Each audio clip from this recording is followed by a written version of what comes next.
Hey, good evening. Thanks for tuning in. I'm Gadi Schwartz coming to you from Los Angeles. The Titanic touring sub is still somewhere out in the Atlantic Ocean tonight, and if it's still intact, they may have just over 10 hours of oxygen left on board.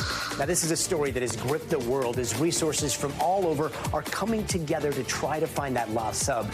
And every aspect of this story has so many layers to it, from the 5 people on board the vessel they're trapped in to the depths of the ocean that make this rescue more complicated than we've ever seen before. With each one of those layers comes more and more questions. We're going to spend a full half hour digging into this ongoing story, all while we keep an eye on the desperate search to find the missing Titan. And we're coming on the air tonight as the search grows more and more desperate by the minute for that missing sub in the North Atlantic. It is a full-on international blitz of rescue teams searching a massive area that we are all hoping will end in a miracle.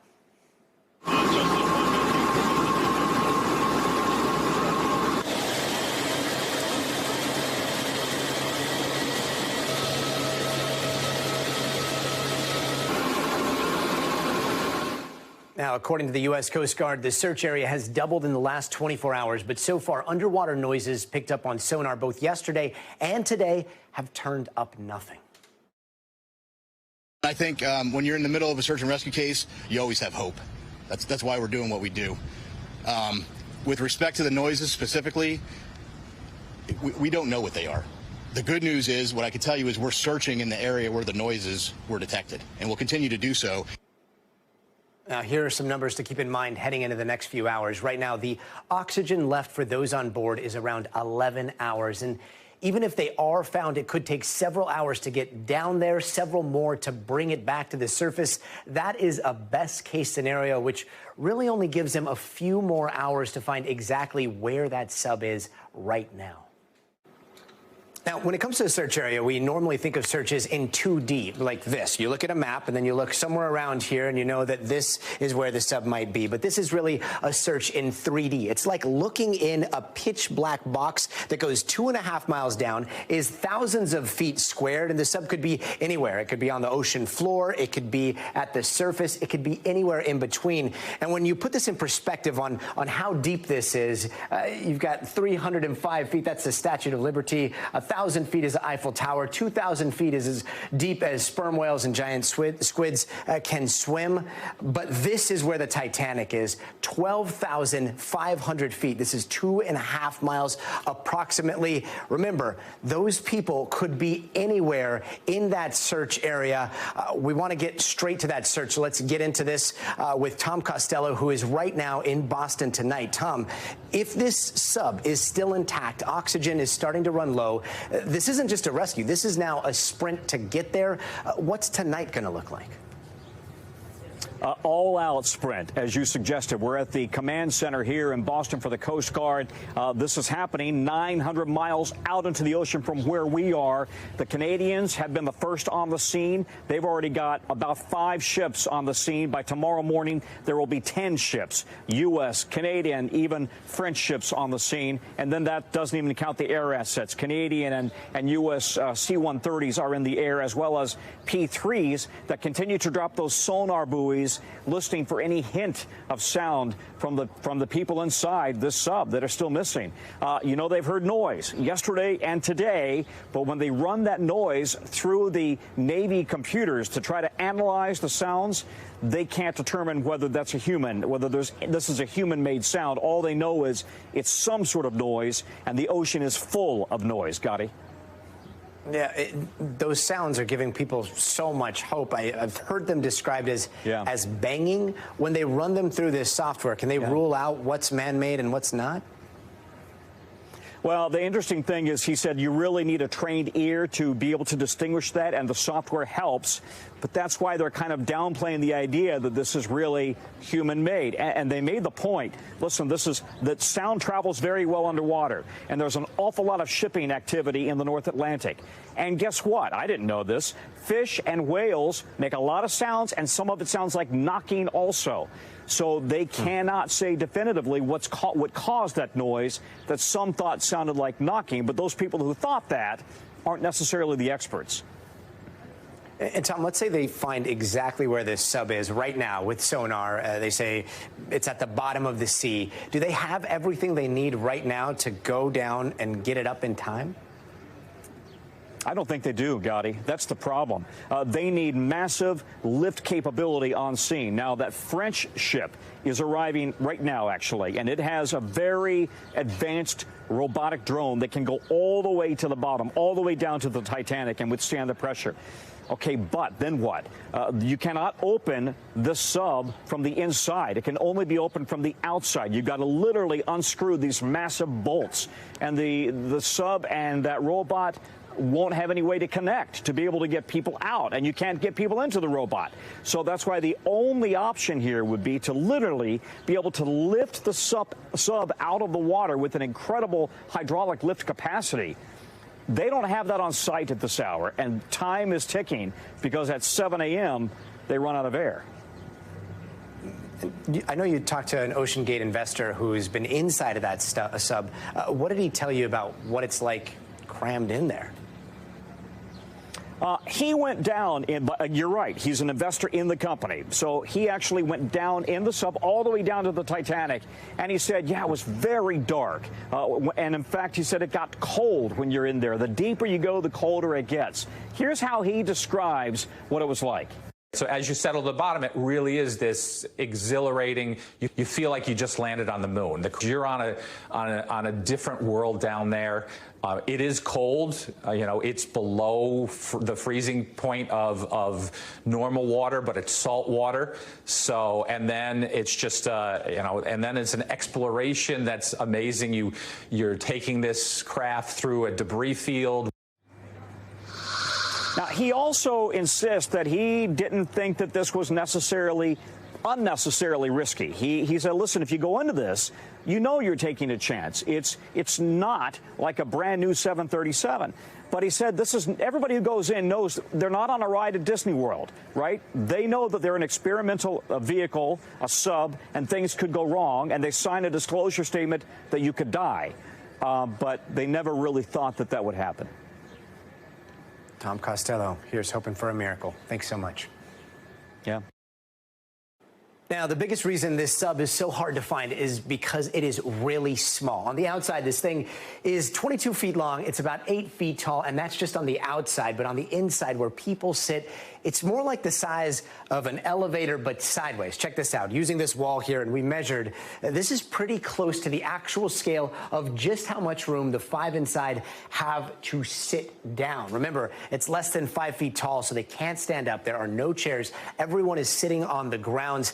And we did talk to Aaron Newman, a former passenger and investor. He shared some pictures with us. And see this ledge right here? This is the only place where people can dangle their legs over the edge to look out the only window in the sub. That's about 21 inches across. And then this is what it looked like going down. And when people need to use the bathroom, there's a small toilet in the cap in the front of that window. Newman took this trip back in 2021 along with the missing CEO, Stockton Rush. And he said he felt safe the entire time.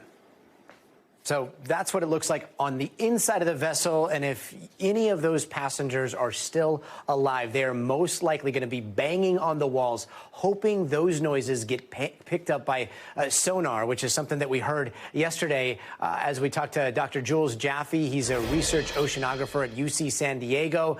Dr. Jaffe helped find the Titanic. He was a part of the team that helped discover the Titanic so many years ago. Dr. Jaffe, thank you very much for joining us. I want to start with the possibility that this sub maybe lost its thrusters.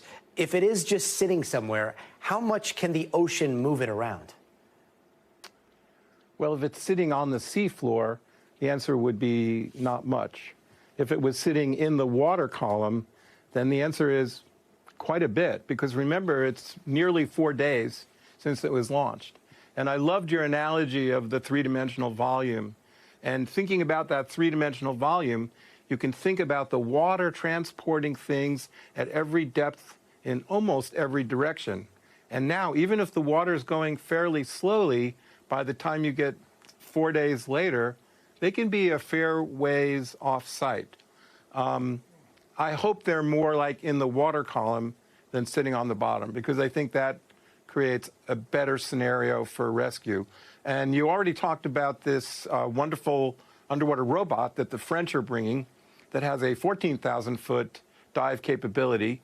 And if we somehow were able to figure out where it was, and I would suggest we do that not by listening to what seems like noises from something that we don't know really what it is, but by using their hydrographic survey sonar to look for a bright object underwater, there's a chance that the robot could go hook a tether onto it and bring it up extremely slowly. And then if it's on the surface, we could have divers come out to meet it and pop a little bit of it, so that the main problem is just air right now. The other problem, of course, and it may be that they are conserving oxygen, because if they were imagining that they were run out of oxygen, the smart thing to do would be to reduce your metabolic effort and perhaps just lay very still as possible.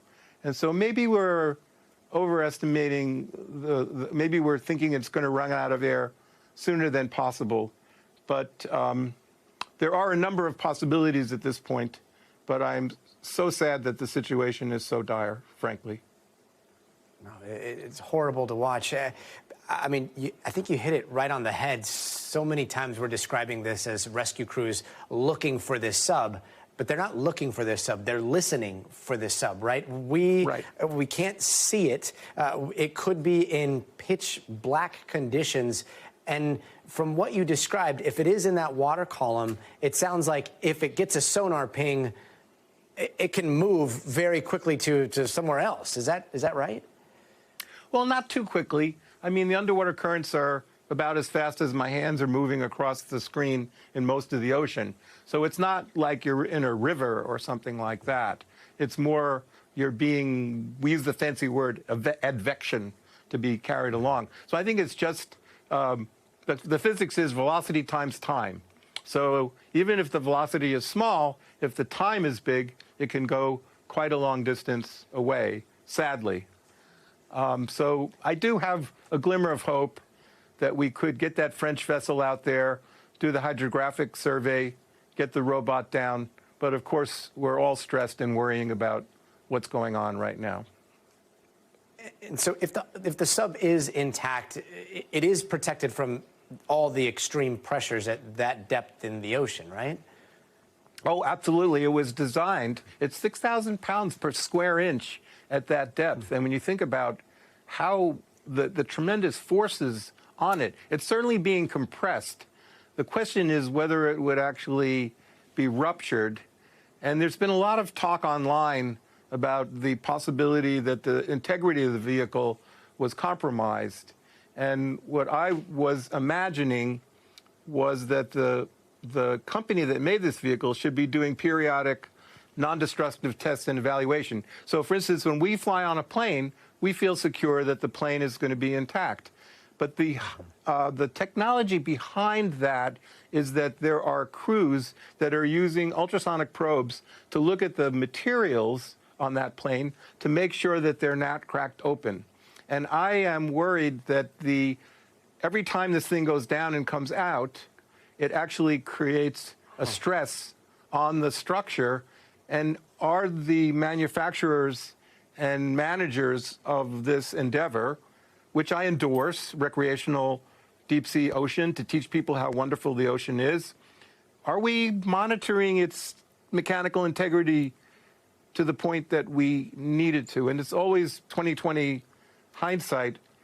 I guess the only other thing I would like to say is if, in fact, we do lose the participants, perhaps we can recover the vessel and learn what went wrong so that in the future we can do a better job. I mean, we all watched the Challenger explode. It was heartbreaking, but we still went back to space. And I still think the exploration of the deep sea ocean and the recreational use of it is something that we, as humans inhabiting this planet, need to keep doing. Doctor, we appreciate your expertise so much. You have more experience in this than anybody else I've met. And I want to ask, if you were in that sub and you realized something went wrong, what would be your course of action? Come all the way down from the breathing to the conserving of water. What would be the first thing you did, and what would you insist that everybody else do too?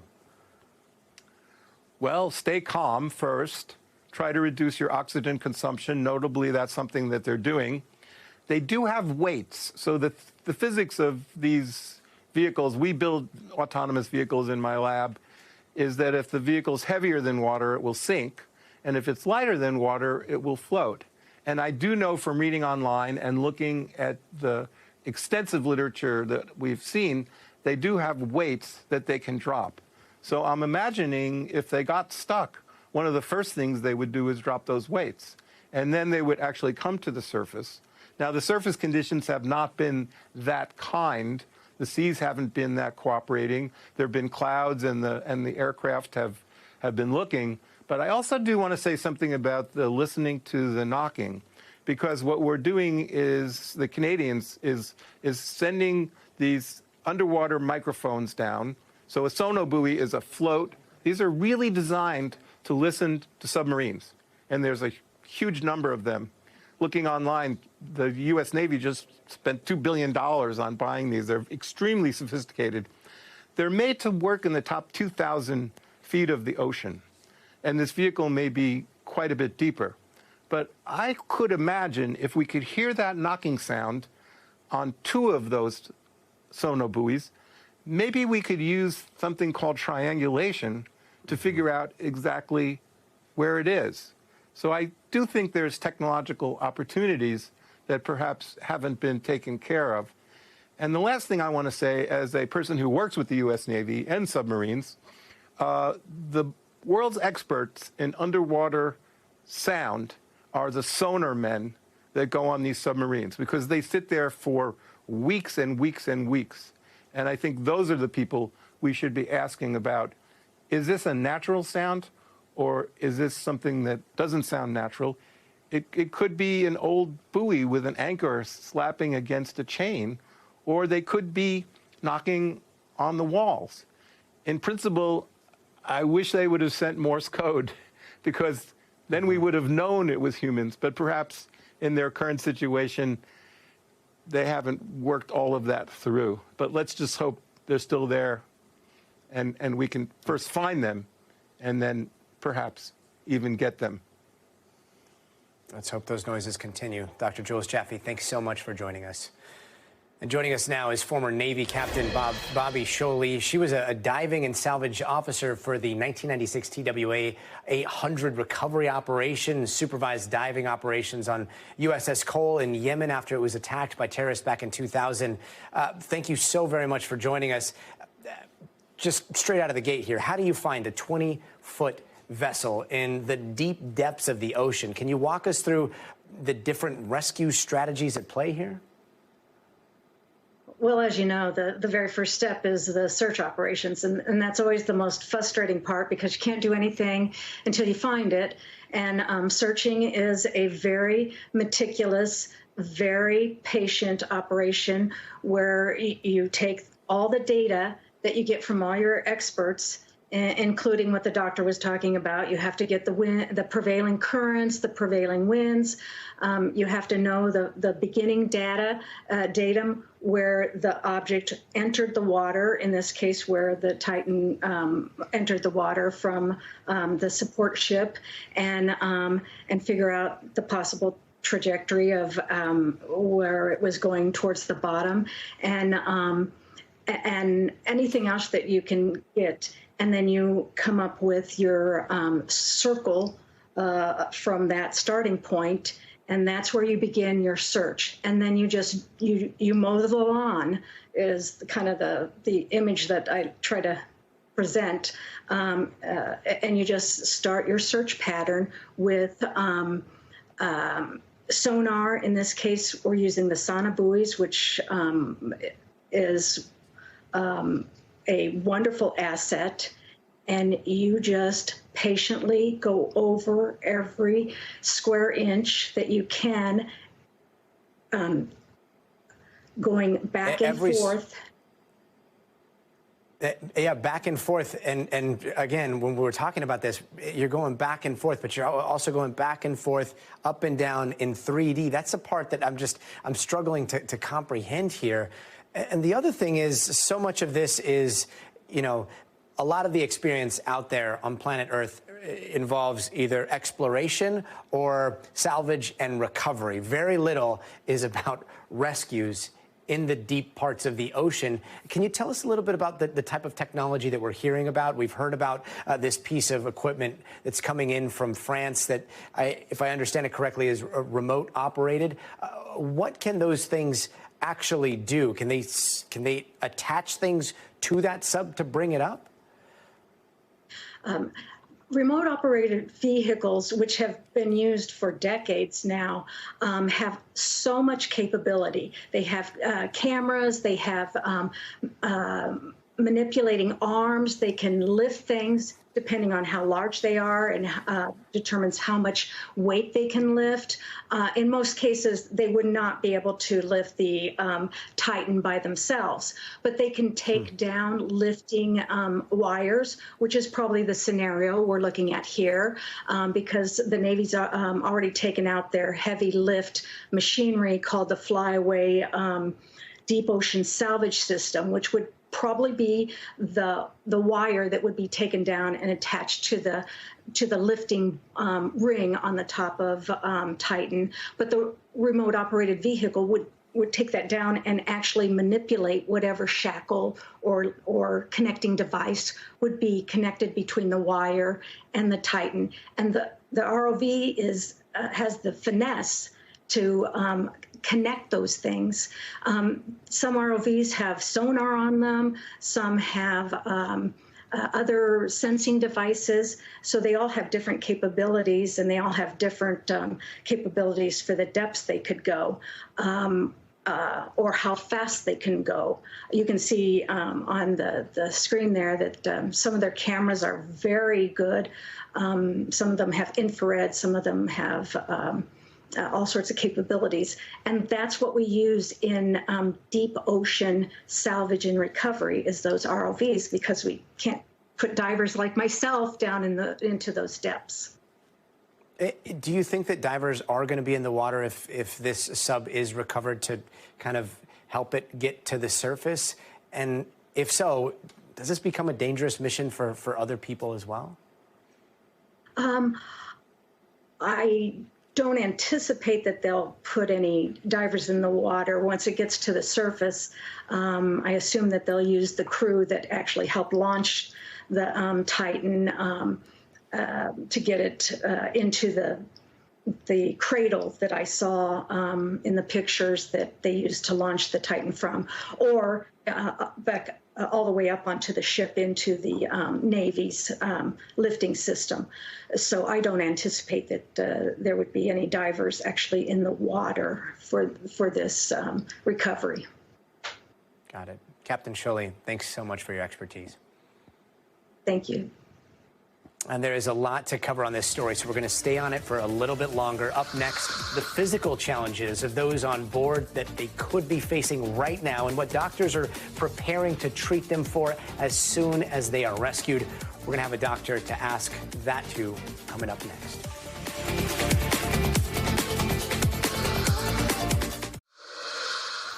By the time you get to the bottom, you're going to be below the freezing temperature of water, but it's salt water, so it doesn't freeze down there. And you're going to get a lot of condensation happening inside of the craft. But you know, you're going to have the rudimentary things to survive. That was Aaron Newman, Ocean Gate investor who rode that same craft to see the Titanic wreckage back in 2021. And as he put it, the crew isn't just racing against the oxygen levels. The water could actually reach freezing there, but stay liquid, which makes it extremely cold in the sub in those depths. And remember, they thought they were going on a 6-hour expedition, and we don't know how much food or drinking water they had on board. Joining us now is emergency medicine's Dr. Karen Van Hosen. She's also a diving medicine specialist at UC San Diego. Doctor, thanks so much for joining us. The oxygen doesn't just all run out at once, right? It takes some time. We've been told they have enough oxygen for a few more hours, but it's a small space. in a tense situation, if people are hyperventilating or stress breathing, what happens then? They will consume the oxygen quicker if they are hyperventilating. But my understanding is they have about 96 hours of oxygen supply. Obviously, if you're breathing faster, you're exercising, you're going to use more of that. It's a small space. I hope they're staying still, as quiet as possible. And how do you conserve oxygen? Do you just not talk and, like you described, just stay still? Correct. So being as quiet as possible, limiting the hyperventilation, calming that anxiety, calming the nerves, that will all help to decrease, your overall metabolic rate and your oxygen consumption. We've been hearing so much about how cold it is in those depths in that sub. What happens if they become hypothermic? Well, hypothermia will definitely slow down, their metabolic rate. And that is a big concern in that environment, in terms of, do they have blankets with them? Obviously, if, the temperature is cold, moving around and exercising will increase your metabolic heat production in your muscles, but then that's kind of the last thing you want to do in terms of conserving oxygen. So shivering will also generate heat. But again, that will cause the body to want more oxygen and possibly hyperventilate as well. There's also the issue of supplies or lack of supplies. We know that they thought that they were going on a 6 to 8 hour expedition. How long can someone survive without water? So in general, it's around 3 to 5 days. Obviously, it depends on the physical condition of the person, how much they're exercising, the overall temperature. In really hot environments, you sweat, you lose a lot more water. But, in this condition in healthy people, on average, about 3 to 5 days, the kidneys, will start to shut down as they go into significant dehydration. But we're not sure about how much water they took down with them or potential food supply either. And let's say they are rescued in time and medical teams rush in to help. What's the first thing that they're going to be looking for? What are they going to do? They will, obviously make sure that they're breathing. They will need to treat the hypothermia. I imagine that, at that point, they would have significant hypothermia. Also the dehydration and looking for, evidence of the kidneys shutting down. All of that is potentially, reversible as you treat the shock to the body. So those would be some of the first steps, provided that they're still breathing and their heart's still beating, would be to address those issues of hypothermia and dehydration. Dr. Karen Van Hosen, thanks so much for joining us. You're welcome. Thank you. Let's take a little bit of time. Sure. And we want to take a little bit of time to talk about who is on board that sub. Some of them we've heard from before about their love of adventure. And we know those 5 passengers include one captain. He's also the CEO of OceanGate.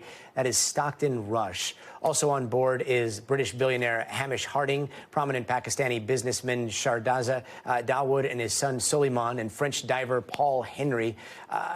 Stockton Rush founded the company back in 2009. Now, that company offers crewed submersibles for undersea researchers and explorers, charging $250,000 per person to see the Titanic's wreckage. Here's him describing that back then. The most difficult and expensive aspect of submersible operations is the launch and recovery of the vehicle. And most deep diving subs have dedicated ships with very expensive launch and retrieval systems.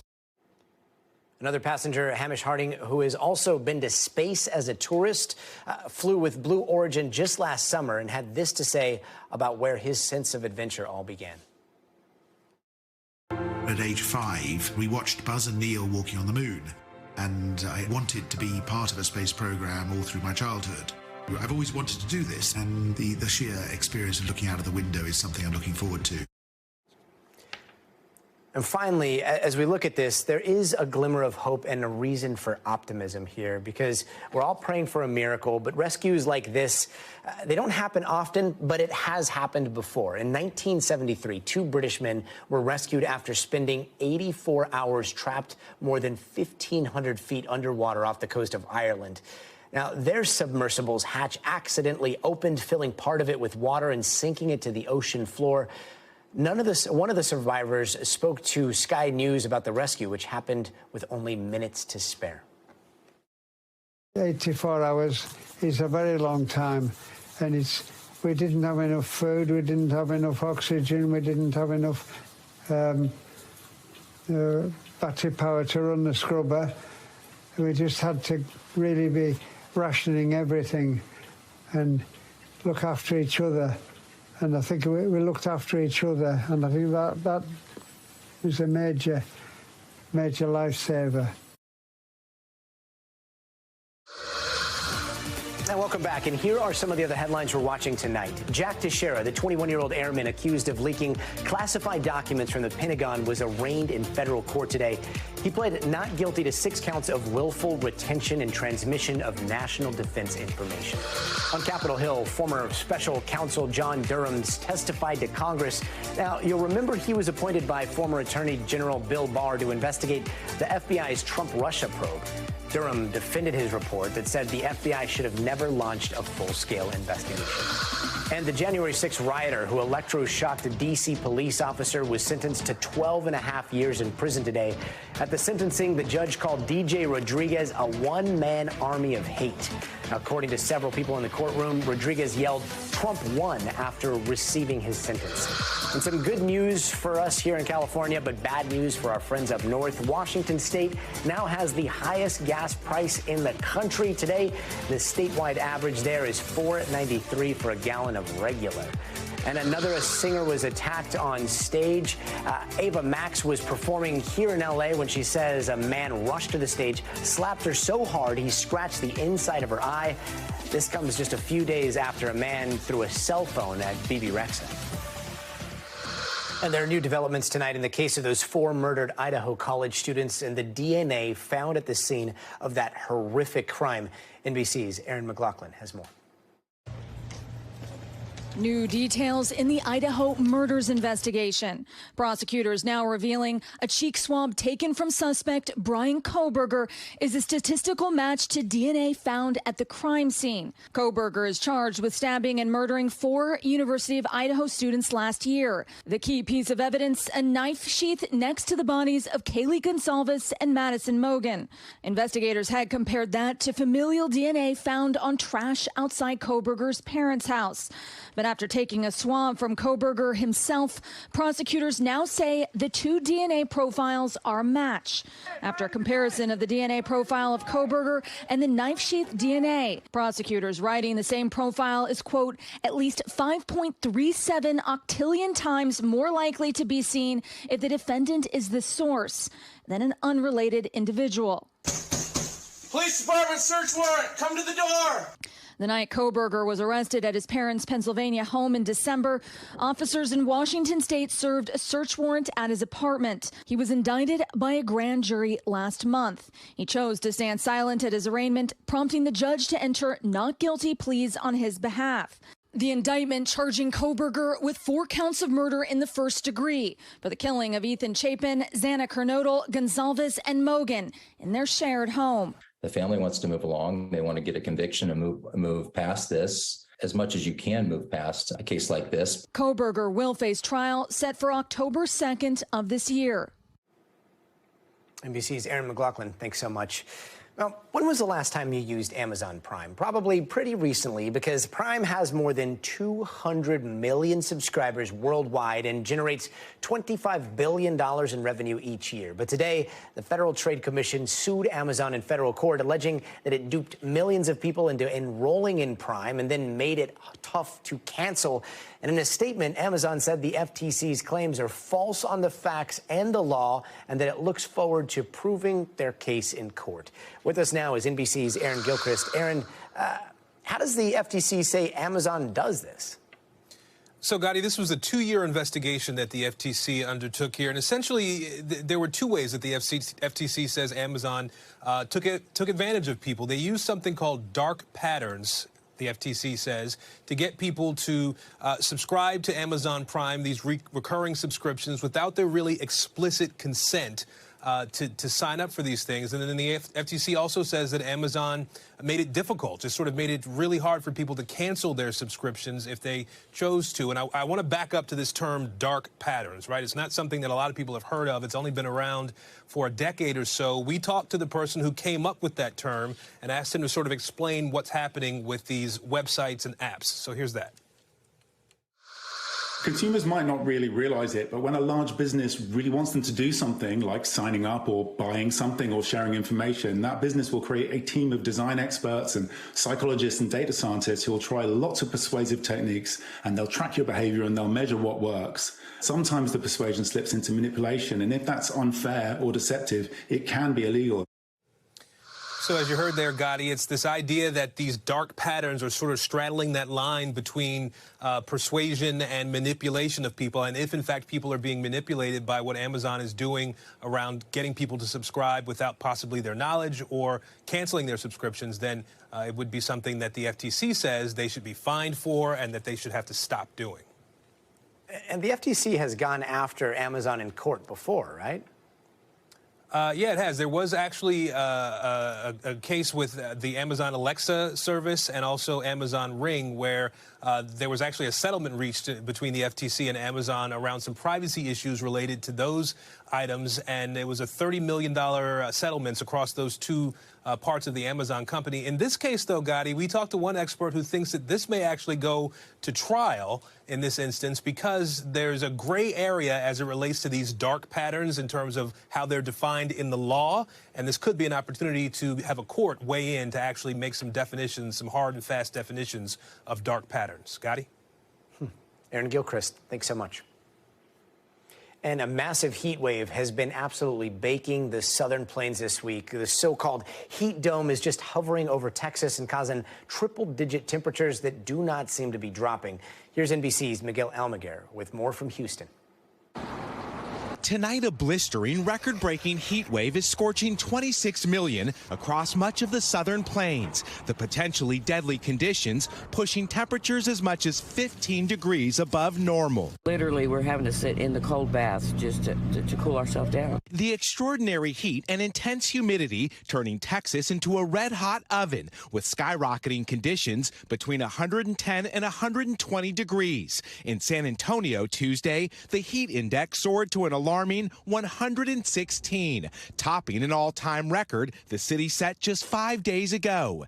Dallas tied its 43-year-old record at 117. Today in Houston, it's forecasted to feel like a scorching 112. With little relief overnight, emergency crews are bracing for a surge of 911 calls.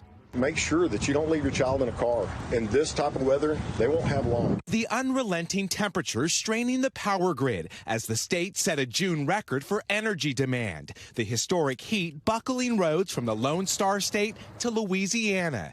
Tonight, some are wishing this first day of summer was also the last. Miguel Almaguer, NBC News, Houston.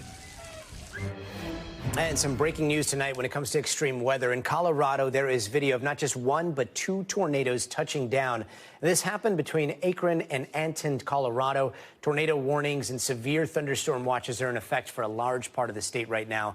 And large hail is also a huge concern tonight, especially for that Denver area.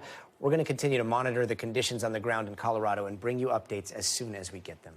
And coming up, we're going around the world in 80 seconds. Officials now think they know what caused that big explosion in Paris today. We're going to have the latest. But first, you got to see this. This pigeon, yes, this is a pigeon that you're looking at, is going viral for his funky feet and unique look. The little guy is a one-year-old powder pigeon, a breed that evidently has some trouble flying, but they're fairly easy to take care of. At least that's according to his owner in Israel, who collects a whole variety of pigeons. There's a lot to unpack there, but, I mean, can you even lift, bro?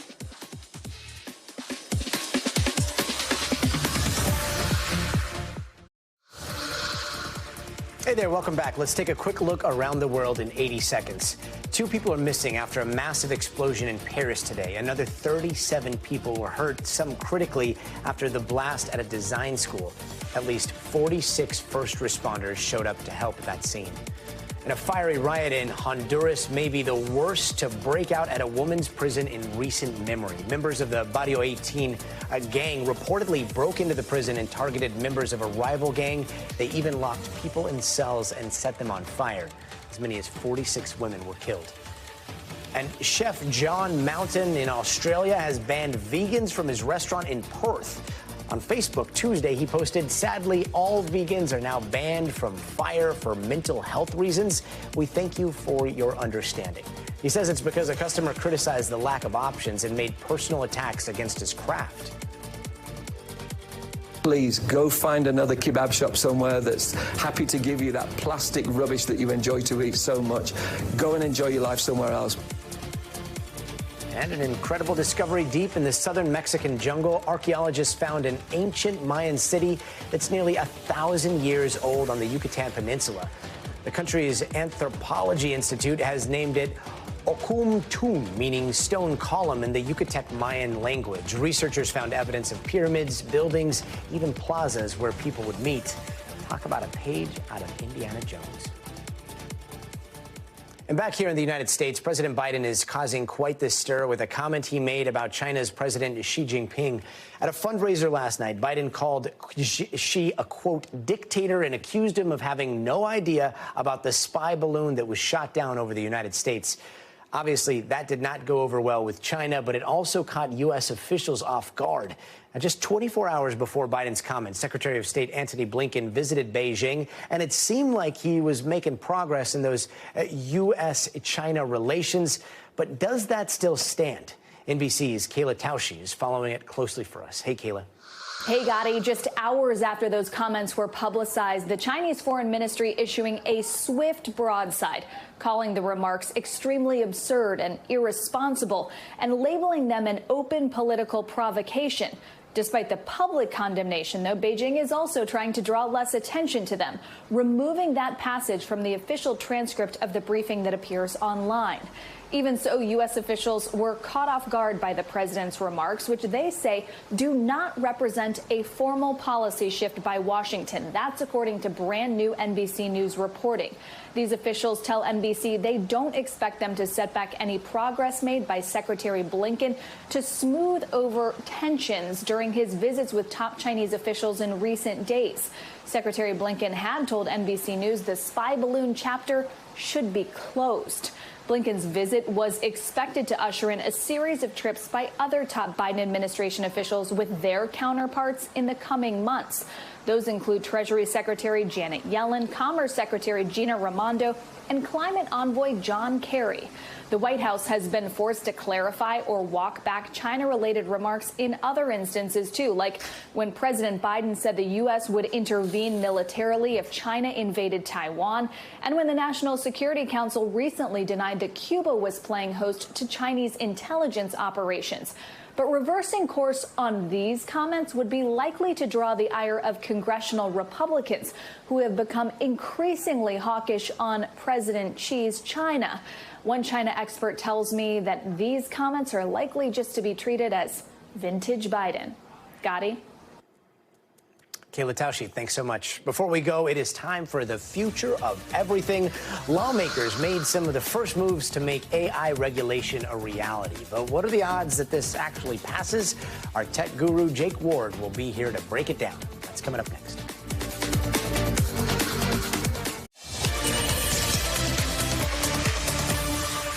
Even if many developers have good intentions, there will always be rogue actors, unscrupulous companies, foreign adversaries that will seek to harm us. Companies may not be willing to insert guardrails on their own, certainly not if their competitors won't be forced to do so. That is why we're here today. I believe Congress must join the AI revolution, and we need your help. AI posing real dangers. We ignore them at our own peril. That was the dire warning coming from Senate Majority Leader Chuck Schumer at a talk in D.C., but he also said that AI could change life on Earth for the better. That is, if Congress can move fast enough to build those guardrails against those risks. Let's dive right in with NBC's tech expert, Jake Ward. First off, Jake, we've heard this before from Democrats, Republicans, everyone in between, but the devil is in the details. And with Congress as divided as we've seen them along partisan lines, do you think that this is going to turn into legislation as fast as people hope? Well, it's a great question, Gadi. We've seen already this week signs that even the partisan gridlock we've tend to see in Washington could get broken through on this issue. I mean, we saw earlier this week Congressman Ted Lieu and Ken Buck, who are ideological opposites. I mean, those guys don't, I bet they couldn't even order dinner together, right? They are so different ideologically, and yet they came together on the proposal that they should create a commission, a 20-person appointed commission that would have about 2 years to come up with some AI regulations. The fact that those two guys can get together and agree on that maybe is a good sign here, right? Whether you are on one side of the aisle or the other, you've seen the same sci-fi movies, you've probably experienced this stuff in person, and you're starting to realize something needs to happen here. So everybody seems to feel the pressure, and perhaps that's breaking through. 2 years seems kind of alarming there. So Schumer talked about some possible framework for regulating artificial intelligence. What does his plan look like? Well, Schumer, it was very interesting today. As someone, who has been watching this space for a while, and I'll just say humbly wrote a book about the threat of AI to sort of human instincts, people are really starting to talk about it at the highest levels in very smart terms, in much more sophisticated terms than we've heard from before. The president, Schumer, they are all talking about things like amplifying the worst aspects of our personalities, or preying on people who are, prone to addiction, or following our kids around. So very interesting thinking going on there. What Schumer seems to be proposing here is a way of fast-tracking legislation using what he's calling policy forums. He's calling for bringing together a bunch of experts into Washington who will be able to come up with a very fast, he says they'll do the work in months that would ordinarily take years of trying to really come up with something. And the good news is they have some models to go on, right? You have the European Union, which is beginning to categorize and in some cases outlaw certain forms of AI according to its risk level. And China, which we always talk about as somehow sprinting ahead of us, is in fact imposing some very strict regulations there. Draft regulations there would make companies legally liable for any misuse by people using the AI. And so at least these guys do not have to make it up entirely when it comes to regulating it. Jake, of course you mention your book, but you wouldn't mention the title of your book. It is called The Loop. It is something that I think about all the time. Anytime I come across AI and I'm like, wait a minute, this is exactly what Jake talked about in The Loop. This is somebody making a decision for me that I didn't even think about. It's a very, very good read. So just to plug your book a little bit more there. Appreciate Jake, that shout out. Thank you. Yeah, no problem. I love that book. Writing laws. So we talk about it a lot here, and that is something that is extremely slow, unless you ask ChatGPT to do it. And then there's pushing tech even further through this AI arms race, which is moving extremely fast, especially as we start to see parts of this become open source. I got to ask, is there any chance that companies might actually pause or slow things down for, I don't know, the greater good? Well, what's so interesting about this, Gadi, is, so earlier this week, President Biden here in San Francisco met with a couple of, it's funny, earlier this week, time moves so fast in AI. That was yesterday. Actually, yesterday, he met with a bunch of critics who are, academic experts in this stuff. And it's a very different room full of people than he's typically, met with. These are not industry executives who make money off it. These are people who study bias that's inherent in certain forms of AI and the ways in which it can prey on kids. And one of the most interesting people he talked to was a biochemist, a Nobel Prize-winning biochemist named Jennifer Doudna. She invented something called CRISPR. It's a gene editing technology. What's so interesting is that technology is amazing. It has the potential to revolutionize healthcare in all sorts of ways, but it also has all kinds of risks that we don't even know about. And Doudna led an effort, along with many of her colleagues, to pull back, to issue a moratorium on using CRISPR in the kind of open way that one would expect and one is seeing in the case of AI. So I'm sure President Biden, I hope President Biden took note of her thing there. The thing to remember, though, the distinction here is that that's a Nobel Prize-winning biochemist and a bunch of academics deciding to pull back on this. Whether people who make money off this technology are willing to do the same thing, that we don't know yet, Gadi. Wait, so we're talking, I mean, that's CRISPR, it was the path towards designer babies and tweaking humans as we know them through this breakthrough in technology. You're saying that they were able to pause that back in 2019, kind of flew under the radar here, and there's a possibility that AI could do the same, maybe? Well, I think what's interesting, right, is that like you and I would have heard of all sorts of crazy stuff going on in the genetic editing world, you know, the creating, like you say, of designer babies. I mean, the possibility of perhaps going out on the open market and, you know, being able to tweak the skin color of your unborn child. That's the kind of thing that CRISPR could conceivably make possible, but we don't do that right now. We had a moratorium on germline editing. Maybe that's the kind of thing that we could see with AI, but again, the profit motive here, very different. Very different indeed. Jake Ward, thanks so much, brother. And that does it for us tonight. I'm Gadi Schwartz. We'll see you tomorrow, but until then, stay tuned now.